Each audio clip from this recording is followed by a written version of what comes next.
আজ আমরা ফান্ডামেন্টাল অ্যানালিসিসের খুব ইম্পর্টেন্ট একটা কনসেপ্ট, খুব ইম্পর্টেন্ট একটা রেশিওর ব্যাপারে কথা বলতে চলেছি, PE ratio, price to earning ratio. মানে প্রাইসকে যদি আমরা আর্নিং পার শেয়ার দিয়ে ডিভাইড করি তাহলে যেটা পাবো সেটা হলো একটা কোম্পানির পিই। এবার প্রাইস তো আমরা জানি, কিন্তু আর্নিং পার শেয়ার সেটা কি জিনিস? ধরুন দুটো বন্ধু 50 টাকা করে দিয়ে 100 টাকায় একটা দোকান কিনলো। এবার সেই দোকানটা বছরে 10 টাকার প্রফিট করলো।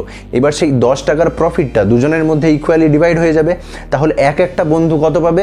10 টাকা divided by total number of share, এটা এখানে কত? 2। তাহলে 10/2 মানে 5 টাকা করে এক একজন পাবে। এইটাই হলো আর্নিং পার শেয়ার। এই সেম জিনিসটাই একটা স্টকের ক্ষেত্রেও হয়। আর্নিং পার শেয়ার হলো net profit divided by total number of shares. এবার যদি এটা টিসিএস এর জন্য দেখি আমরা, তাহলে আমরা দেখতে পাবো নেট প্রফিট এখানে 49,511 কোটি টাকা, আর টোটাল নাম্বার অফ শেয়ার কত?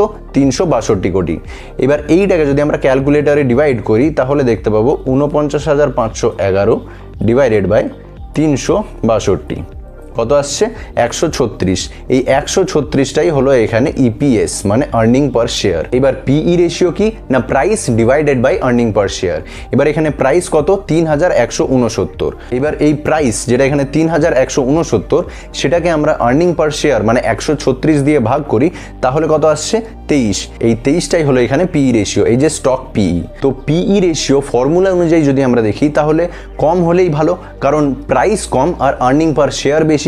এবার এই পিই রেশিও কিন্তু কম বেশি হতে থাকে। যদি প্রাইস বেড়ে যায় বা আর্নিং পার শেয়ার একটা কোম্পানির কমে যায় তাহলেও পিই বেড়ে যাবে, আবার যদি প্রাইস কমে যায় বা আর্নিং পার শেয়ার বেড়ে যায় তাহলে পিই কমে যাবে। তো সোজা ভাষায় পিই বলতে বোঝায় যে কত টাকা আপনি দিচ্ছেন 1 টাকা কামানোর জন্য। মানে এই টিসিএস এর জন্য আপনি 23 টাকা দিচ্ছেন 1 টাকা প্রফিট করার জন্য। এবার এই 23টা কম না বেশি সেটা আমরা কি করে বুঝবো? সেটা আমরা অবশ্যই কম্পেয়ার করব অন্য কোনো স্টকের সাথে। এবার টিসিএস এর পিই কি আমরা আইওসিএল এর পিই সাথে কম্পেয়ার করতে পারি? একদমই না, কারণ দুটো আলাদা আলাদা সেক্টর থেকে বিলং করছে। টিসিএস বিলং করছে আইটি সেক্টর থেকে, আইওসিএল বিলং করছে অয়েল অ্যান্ড গ্যাস সেক্টর থেকে। এবার অয়েল অ্যান্ড গ্যাস সেক্টরে তো আর গ্রোথ পোটেনশিয়াল সেরকম কিছু নেই, সেই জন্য যেখানে গ্রোথ পোটেনশিয়াল বেশি নেই সেখানে পিই কম হয়। আর যেখানে গ্রোথ পোটেনশিয়াল থাকে, যেমন এই আইটি সেক্টরে, আইটি টেকনোলজি এআই এখন বুম করছে, তো আইটি সেক্টরে পিই বেশি হবে। মানে পিই হলো মার্কেট সেই কোম্পানিকে কত ভাও দিচ্ছে।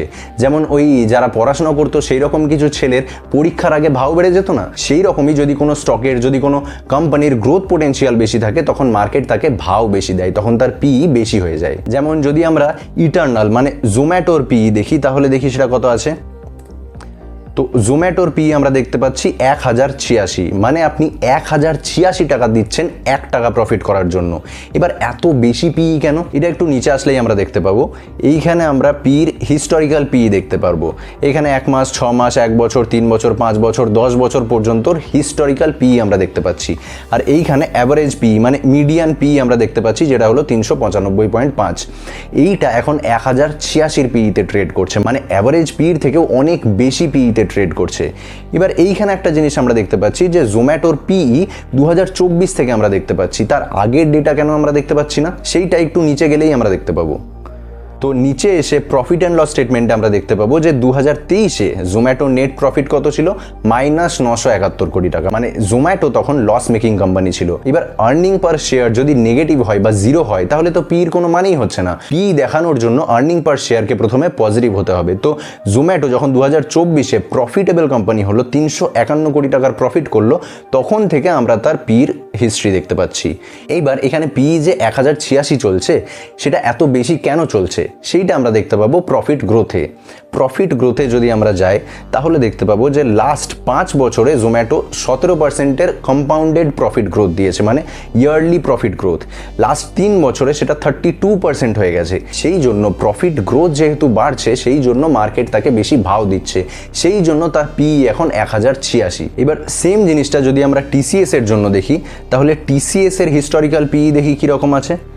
তো টিসিএস এর হিস্টোরিক্যাল পিই যদি আমরা দেখি 2021, 2022 এইরকম টাইমটাতে কিন্তু তার পিই 35-40 চলছিল, কিন্তু এখন তার পিই 23, যেটা তার মিডিয়ান পিই যেটা 31.2 তার থেকেও কম।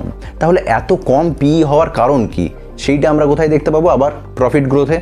তো প্রফিট গ্রোথ যদি আমরা দেখি তাহলে দেখবো যে লাস্ট 10 বছরে এই টিসিএস 10%-এর কম্পাউন্ডেড প্রফিট গ্রোথ দিয়েছে। লাস্ট 5 বছর আর লাস্ট 3 বছরে 8% হয়ে গেছে প্রফিট গ্রোথ, মানে প্রফিট গ্রোথ কমেছে।